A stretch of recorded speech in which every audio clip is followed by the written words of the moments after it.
Bismillahirrahmanirrahim. Assalamualaikum warahmatullahi wabarakatuh. Gimana kabarnya? Semoga semuanya masih sehat dan tetap semangat belajar di rumah. Hari ini kita akan melanjutkan materi kita. Setelah minggu lalu kita sudah belajar cara menentukan gambar vektor hasil proyeksi ortogonal. Nah, kita melanjutkan yaitu mencari rumus dari vektor yang sudah kalian dapatkan dari hasil proyeksi ortogonal kemarin. Menemukan rumus panjang proyeksi suatu vektor. Jadi sekarang kita akan ngomong panjangnya. Sebelum itu kalian perlu mengingat kembali terlebih dahulu. Yang pertama, misalkan terdapat segitiga ABC seperti yang ada di sini, maka cos C adalah, nah, di matematika wajib kalian sudah pernah belajar trigonometri. Cos C artinya cos samping miring ya. Berarti sampingnya C itu adalah panjangnya BC. Kalau depannya C kan yang ada di sini kan yaitu si panjangnya AB. Miringnya berarti otomatis yang paling panjang yaitu AC. Maka cos C adalah BC panjangnya BC per panjangnya AC. Nah, selanjutnya, bagaimana menentukan perkalian skalar A dot B? Minggu lalu kalian sudah, 2 minggu yang lalu malah kalian sudah pernah belajar perkalian skalar A dot B ini ya. A dot B, A dot B itu akan sama dengan panjang A kali panjang B cos theta. Nah, nanti cosnya bisa kita cari atau nanti juga bisa diketahui dari soalnya. Kemudian bagaimana menentukan panjang suatu vektor? Nah, ini yang awal-awal dulu, menentukan suatu panjang suatu vektor. Misalkan di sini Ibu kasih contoh ada vektor A yaitu 4i min 3j min k. Nah, kalau mencari panjang berarti harus pakai akar itu ya, yaitu ini dikuadratin ditambah min 3 kuadrat ditambah min 1 kuadrat, yaitu dari koefisien IJK nya. Ini kalau dalam bentuk IJK ya, suatu vektor posisi. Ini bentuknya vektor posisi, tinggal dihitung aja. Masih ingat kan ya? Oke, kita lanjut menemukan rumusnya. Silakan buka LKS yang sudah Ibu bagi di yang udah kalian kerjakan di Google Classroom. Panjang proyeksi ortogonal suatu vektor. Di sini seperti biasa ada gambar yaitu vektor AB. Di sini Ibu kasih nama A, vektor AC yaitu B, di sini Ibu kasih namanya B. Kemudian ada theta yaitu sudut di antara vektor AB dan vektor AC atau di antara vektor A dan vektor B. Kalian perlu mengikuti 3 langkah. Langkah pertama yaitu tentukan vektor proyeksi A pada B. Nah, minggu lalu kalian sudah belajar menentukan vektor proyeksinya. Yaitu ini kan A pada B, berarti yang akan kalian proyeksikan itu adalah vektor A. Kemudian bidang proyeksinya adalah vektor B. Masih ingat kan caranya? Yaps, yang benar itu adalah vektor AD atau di sini Ibu kasih nama vektor D. Ini kan tadi panjang, ini kan proyeksi vektor yang mau kita proyeksikan, ini bidangnya, maka vektor proyeksi A pada B itu adalah si D. Itu masih dalam bentuk gambarnya saja. Kemudian langkah kedua, tentukan nilai cos theta. Cos theta dari sini yang pertama dengan memperhatikan segitiga ABD, segitiga ABD. Nah, ini kan segitiga siku-siku, siku-sikunya di D. Kalau mau nyari cos theta, otomatis kayak yang tadi, cos samping per miring. Sampingnya yaitu adalah D, miringnya itu adalah A. Nah, ingat karena cos itu perbandingan ya, perbandingan suatu nilai, berarti otomatis yang kita bicarakan itu bukan vektornya tapi panjang dari vektor tersebut.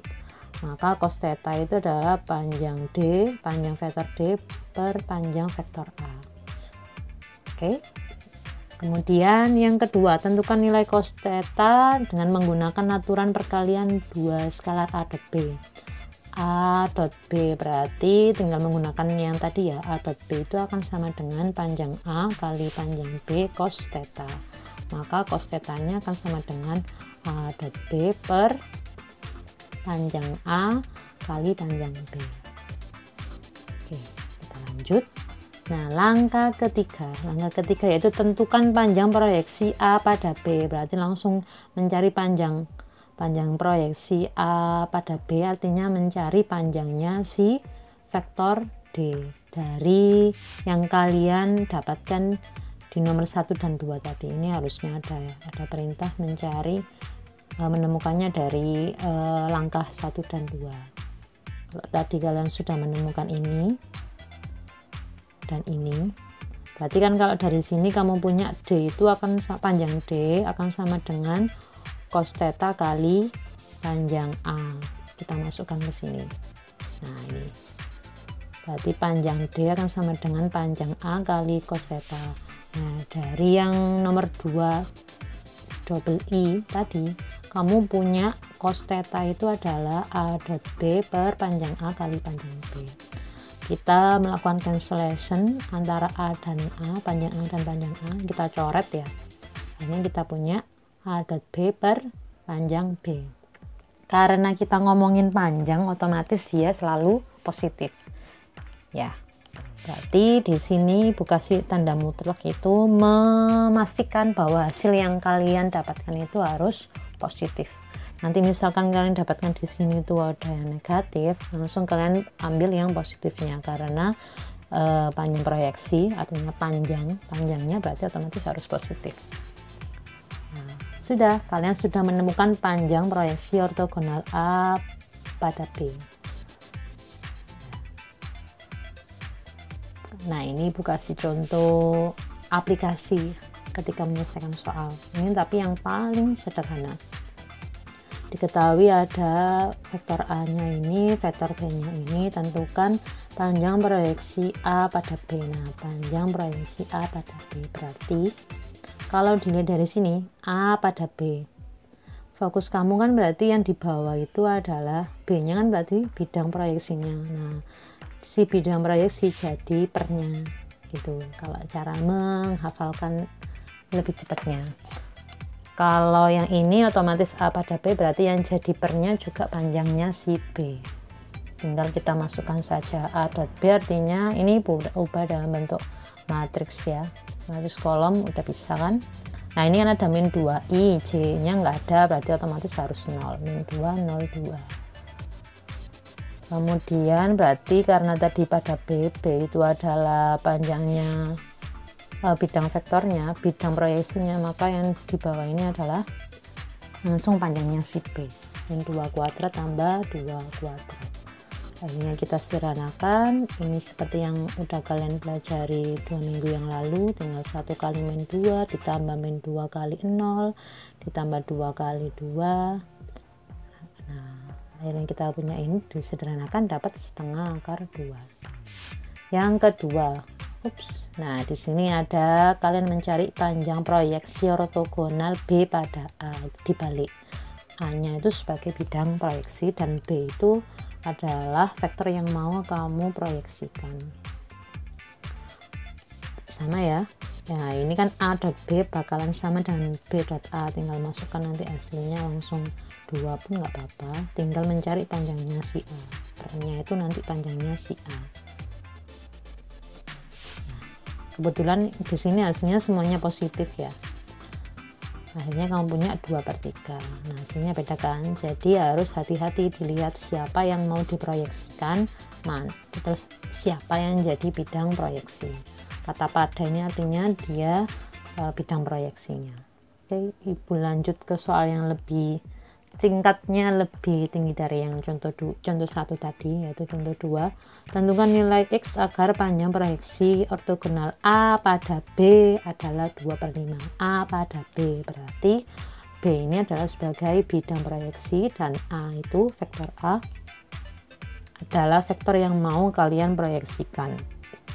Nah, Akhirnya tinggal dimasukkan ke rumusnya, berarti A dot B per panjang B.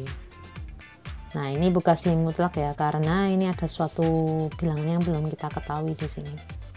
Nah ini kan berarti sesuai dengan yang diketahui di soal, ini Ibu tulis saja, terus kita sederhanakan yang ada di ini, berarti 3x ditambah 4 kali 2 ditambah 4 kali 0 ini ya, pernya 9 tambah 16.